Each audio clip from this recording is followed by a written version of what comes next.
Assalamualaikum warahmatullahi wabarakatuh. Jumpa kembali di modul 7. Kawan-kawan mahasiswa sekalian, modul 7 ini akan mengambil tema tentang sistem informasi manajemen. Tema ini sangat penting sekali, terutama di era saat ini, yaitu informasi atau data menjadi komoditas penting bagi siapapun dalam menjalankan tugas sehari-hari. Pada dasarnya kita setiap hari ketika akan mengambil keputusan atau melakukan sesuatu, itu pasti yang pertama kali kita lakukan adalah mempertimbangkan berbagai macam informasi yang sudah kita miliki. Baru kemudian kita akan mengambil keputusan apa yang akan kita lakukan. Sebagai contoh misalkan, setiap hari, ketika saya akan berangkat ke kampus, saya akan mempertimbangkan informasi tentang berbagai macam moda transportasi yang bisa saya pilih, mulai dari naik KRL, bawa sepeda motor, atau naik mobil. Ketiga moda transportasi itu tentu saja memiliki kelemahan dan kekurangan tersendiri. Naik mobil, saya tidak akan kehujanan dan waktunya juga lebih cepat dibanding naik KRL. Naik KRL waktunya lebih lama, tapi naik mobil kelemahannya adalah biaya yang akan saya keluarkan jauh lebih besar. Naik motor, sepertinya lebih reasonable begitu ya, lebih murah dan juga lebih cepat.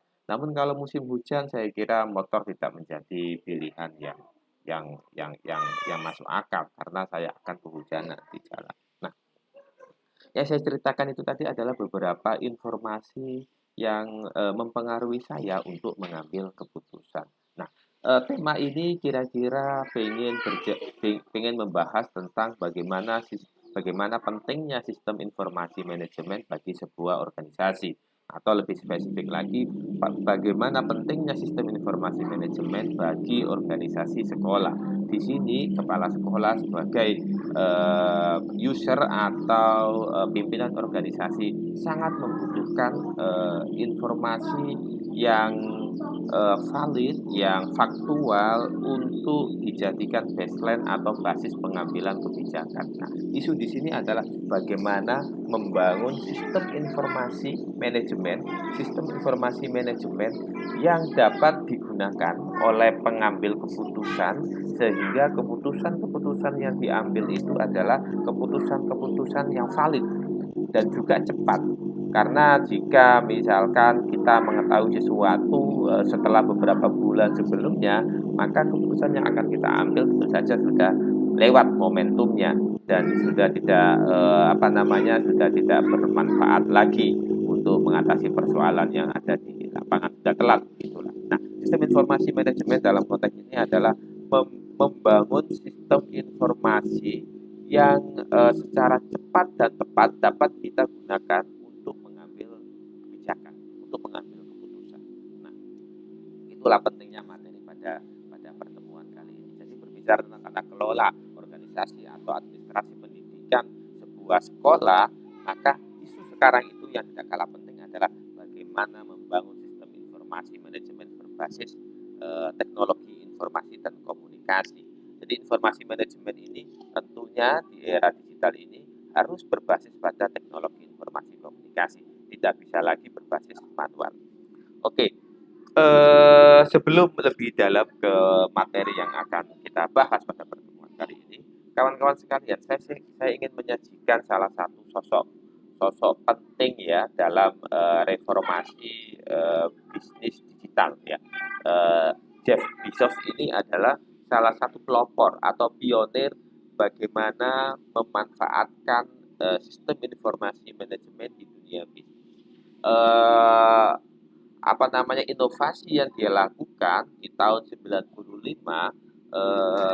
sekarang menempatkan Amazon, yaitu Amazon itu adalah marketplace yang dia bangun di tahun 95 itu menjadi marketplace internasional dengan jutaan barang dagangan yang dia sajikan. Di tahun 95, di saat semua pengusaha itu memandang bahwa hal utama yang terpenting dalam dunia bisnis dan menentukan berhasil tidaknya bisnis kita adalah tempat, tempat, dan tempat. tempatnya harus strategis, tempatnya harus mudah diakses oleh pelanggan, dan tempatnya itu harus familiar oleh pelanggan atau calon-calon konsumen. Pada saat itu Bezos memiliki pemikiran yang berbeda. Menurut dia, tiga hal utama yang penting bagi kami adalah teknologi, teknologi, dan teknologi. Jadi ketiga-tiganya itu adalah teknologi. Ini mengingatkan kita kepada hadis Nabi ya, ketika ditanya, ya Rasulullah, siapa orang di dunia ini yang harus paling saya hormati? Ibumu, kata jawab Nabi. Setelah itu siapa lagi Nabi? Ibu. Setelah itu siapa lagi? Ibu. Jadi tiga kali Nabi jawab ibu, ibu, ibu. Pesannya adalah bahwa ibu itu orang yang paling berhak untuk kita hormati di dunia ini. Nah, dalam dalam hal ini Bezos Bezos menyampaikan bahwa teknologi adalah hal yang paling penting kalau kita mau membangun dunia bisnis di era saat ini. Tanpa memanfaatkan teknologi, maka kita tidak akan dapat memasarkan barang yang kita jual. Tidak hanya dapat memanfaatkan memasarkan barang yang kita jual, teknologi itu juga menjadi sumber informasi barang apa yang paling laku hari ini. Model pembayaran apa yang paling diminati oleh para konsumen. Berapa banyak stok barang yang ada di gudang kita. Itu semuanya adalah sistem informasi manajemen yang dikembangkan oleh Bezos.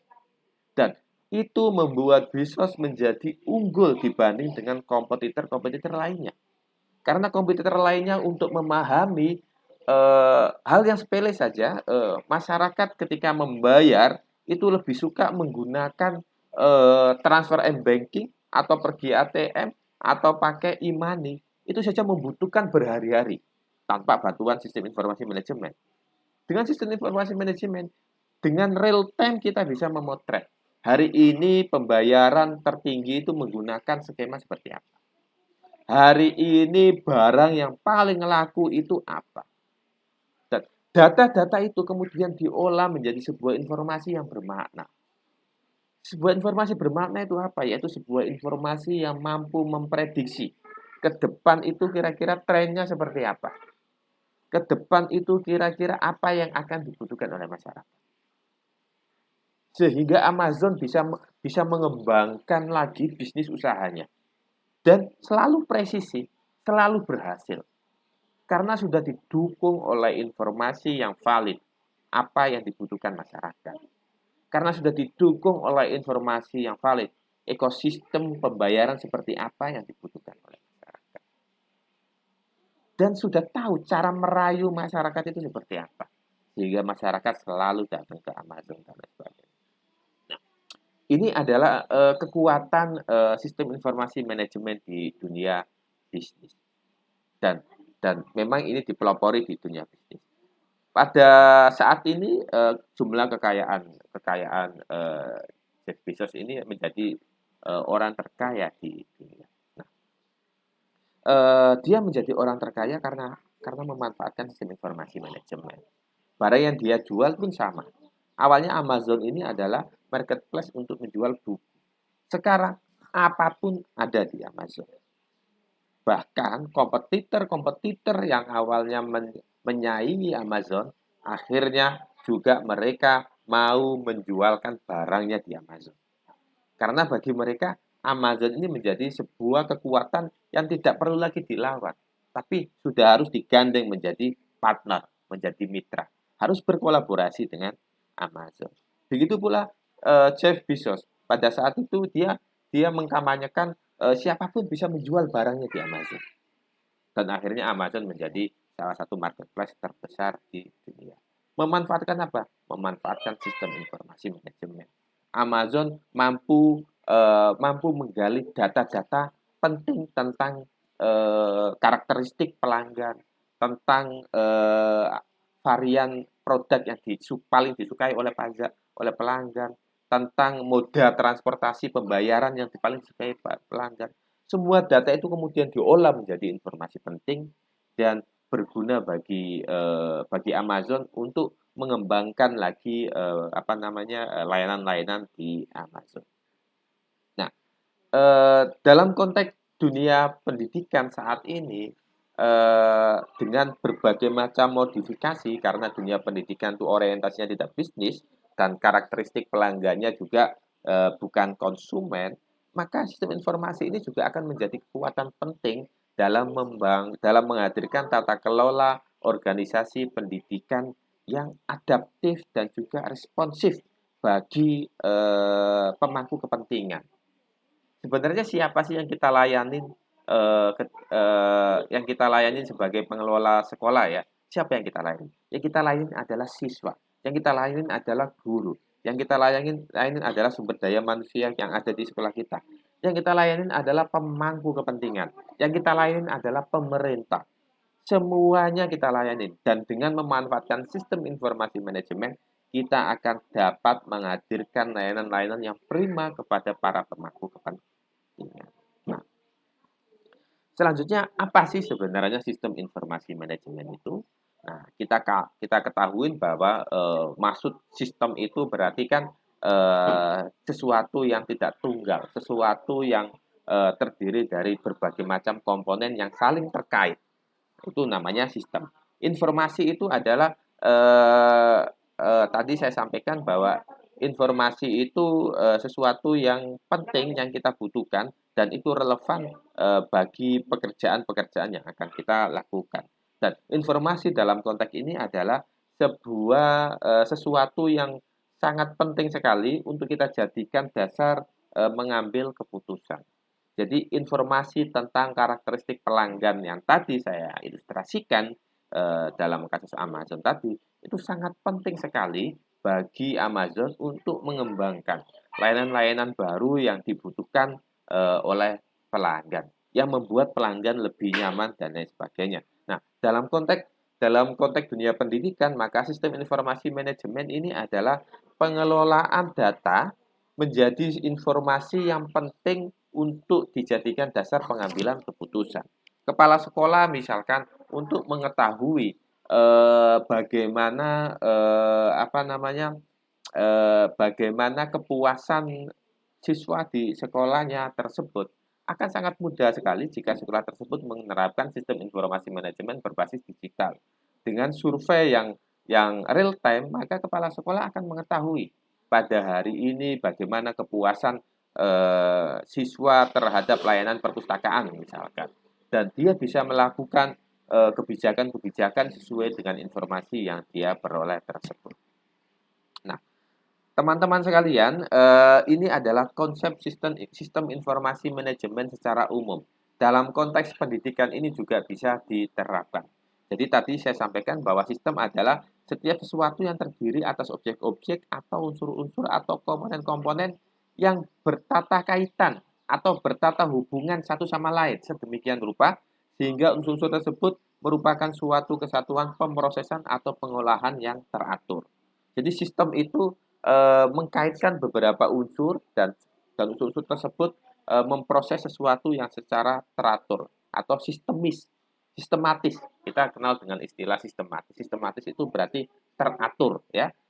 Kemudian informasi adalah data yang kita olah menjadi suatu bentuk yang penting bagi si penerima dan mempunyai nilai yang nyata atau yang dapat dirasakan dalam keputusan-keputusan yang akan datang.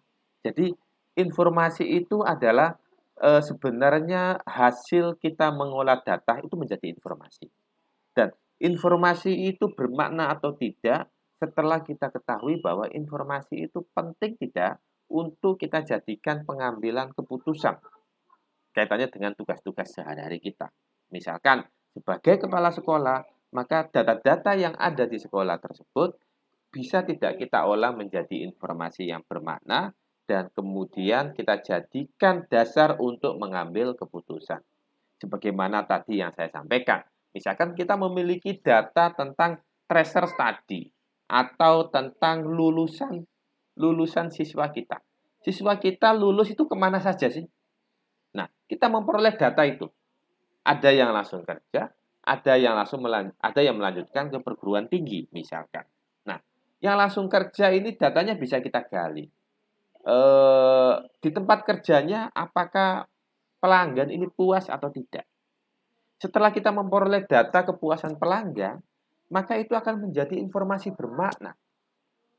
Di aspek-aspek mana pelanggan tidak puas, di aspek-aspek mana pelanggan puas, itu akan menjadi informasi bermakna bagi kita untuk mengembangkan kurikulum yang dibutuhkan oleh pelanggan kita.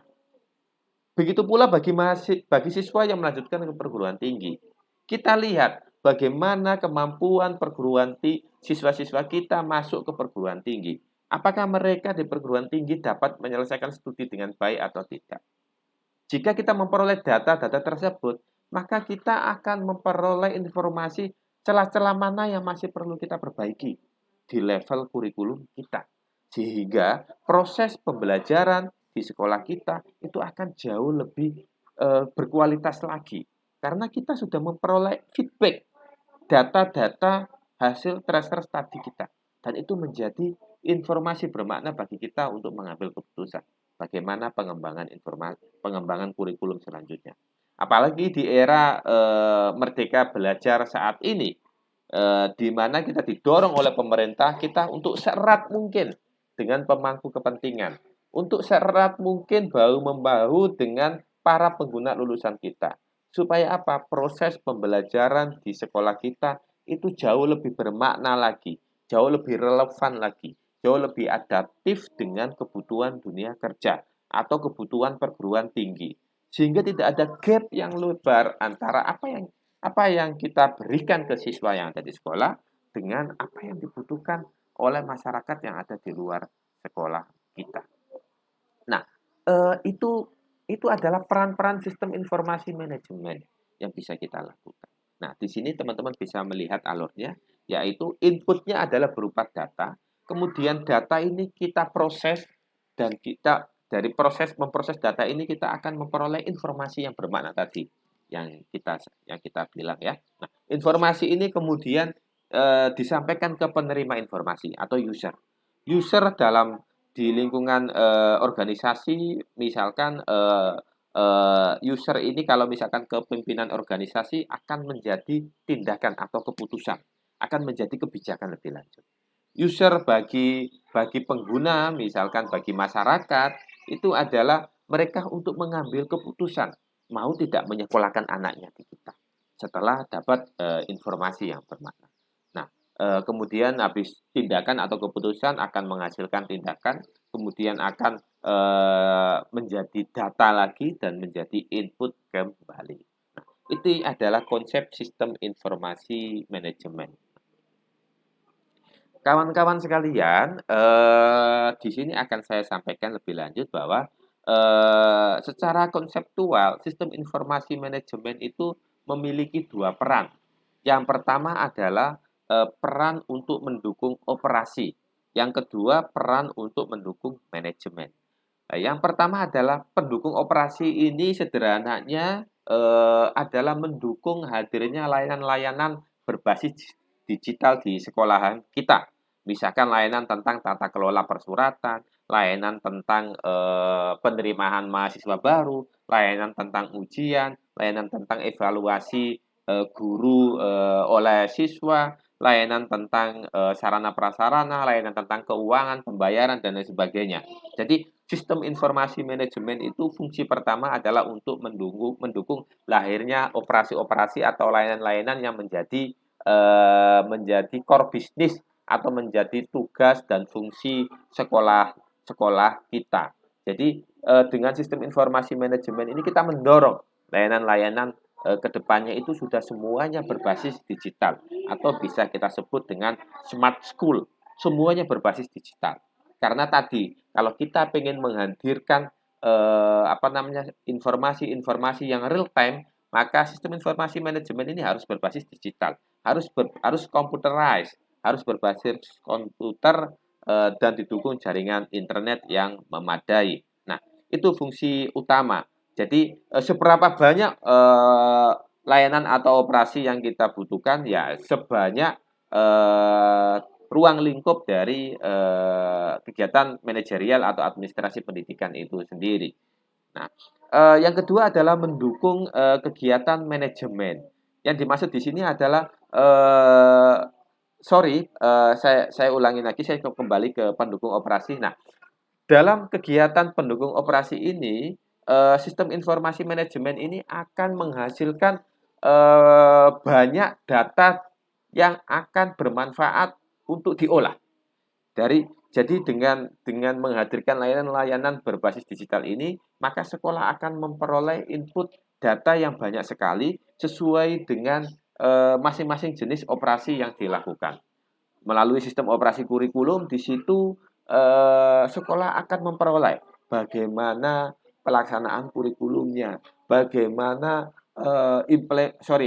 pelaksanaan kurikulumnya, bagaimana pelaksanaan kegiatan penilaian yang dilakukan, bagaimana hasil belajar siswa dan lain sebagainya, bagaimana kedisiplinan siswa dan lain sebagainya. Semuanya berupa data. Data-data tersebut dari pendukung operasi ini kemudian diolah menjadi informasi. Nah, disitulah fungsi kedua dari sistem informasi manajemen, yaitu untuk pendukung manajemen. Pendukung manajemen yang pertama adalah dalam bentuk informasi manajemen. Di situ akan diperoleh dari data-data tersebut setelah diolah akan menjadi informasi-informasi bermakna. Bagaimana pengelolaan peserta didiknya, bagaimana pengelolaan sarana dan prasarananya, bagaimana pengelolaan sistem keuangan dan lain sebagainya, semua menjadi informasi bermakna. Informasi-informasi tersebut kemudian menjadi basis pengambilan kebijakan lebih lanjut. Apa yang perlu dilakukan dari berdasarkan informasi-informasi yang diperoleh tersebut. Semuanya secara real time. Real time itu adalah tidak ada jeda. Dulu kalau misalkan kita tidak menggunakan digital, data-data yang masuk dalam bentuk tertulis di kertas itu kemudian harus kita tabulasi secara manual. Setelah kita tabulasi secara manual, baru kita display sesuai dengan tema-tema yang penting. Di display inilah kemudian baru diperoleh informasi. Nah, informasi ini kemudian baru kita putuskan kebijakan-kebijakan selanjutnya. Teman-teman bisa bayangkan kalau semuanya kita lakukan secara manual, maka akan delay. Kemungkinan informasi sampai ke kita itu kira-kira persoalan di lapangan itu sudah berubah lagi, sudah tidak lagi sesuai dengan yang sampai di meja kita. Nah, itu namanya bahwa kebijakan yang kita ambil pada akhirnya tidak relevan dengan kondisi yang ada di lapangan karena masalah yang di lapangan sudah berubah lagi. Nah, dengan sistem informasi manajemen kita bisa real time pada saat itu kita memperoleh informasi penting apa yang terjadi di lapangan sehingga kebijakan yang kita ambil akan tetap relevan karena itu masih seperti yang terjadi di lapangan masih belum berubah. Jadi kecepatan dan ketepatan kita dalam mengambil keputusan itu menjadi isu utama dalam sistem informasi manajemen. Jadi kehadiran sistem informasi manajemen ini adalah mendukung kita untuk mengambil keputusan secara cepat dan tepat. Tidak hanya cepat, tapi juga harus tepat. Itu yang dimaksud dengan real time. Jadi masalah hari ini kita atasi di hari ini. Bukan masalah hari ini yang sampai di kita. Ini adalah masalah 3 bulan yang lalu. Nah, dalam ses organisasi lebih besar, SIM ini justru menjadi sebuah keniscayaan, tidak bisa lagi dinafikan. Dan dengan SIM kita juga bisa presisi. Masalah apa yang ada di lapangan itu bisa presisi betul.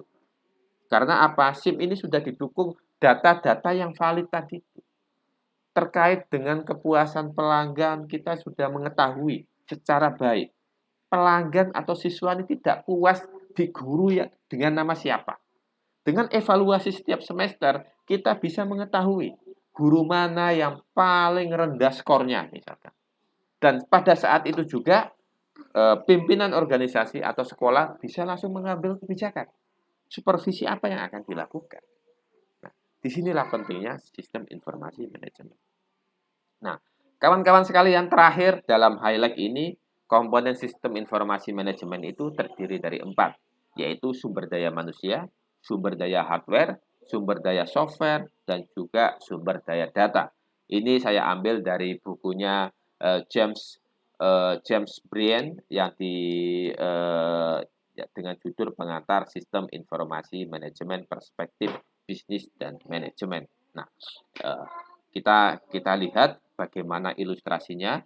Di sini manusia tetap menjadi sumber daya yang sangat penting sekali. Karena manusia ini akan selalu menjadi sumber daya yang bisa melakukan pengembangan lebih lanjut sistem informasi manajemen yang akan kita sajikan. Karena setiap tahun atau setiap dalam kurun waktu tertentu sistem itu akan butuh di-upgrade dan manusialah yang melakukan pengembangan lebih lanjut. Nah, di samping sebagai pakar SIM yang melakukan pengembangan sistem atau aplikasi, di sini manusia juga sebagai user. User ini masyarakat secara umum, yaitu memperoleh informasi penting tentang organisasi kita, atau kita sendiri sebagai pimpinan organisasi, itu juga disebut dengan user. Sehingga dengan informasi yang kita peroleh, maka kita sebagai pimpinan organisasi dapat memanfaatkannya untuk mengambil kebijakan-kebijakan atau keputusan-keputusan yang tepat dan cepat.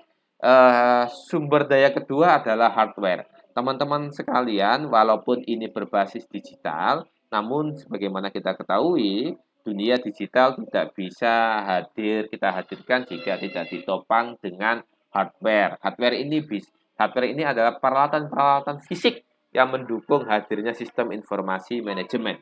Bisa dalam bentuk server, bisa dalam bentuk komputer, atau bahkan bisa dalam bentuk tim atau unit sistem informasi manajemen yang kita butuhkan. Kita tahu bahwa perguruan tinggi itu punya pusat data dan pusdatin, pusat sistem informasi dan data. Di situ adalah unit yang bertugas mengelola seluruh informasi manajemen yang ada di kampus sehingga akhirnya bisa memasok informasi-informasi penting apa saja yang harus direspon oleh pimpinan secara real time. Nah, itu adalah hardware-nya, server, komputer, dan lain sebagainya. Sumber daya ketiga adalah software.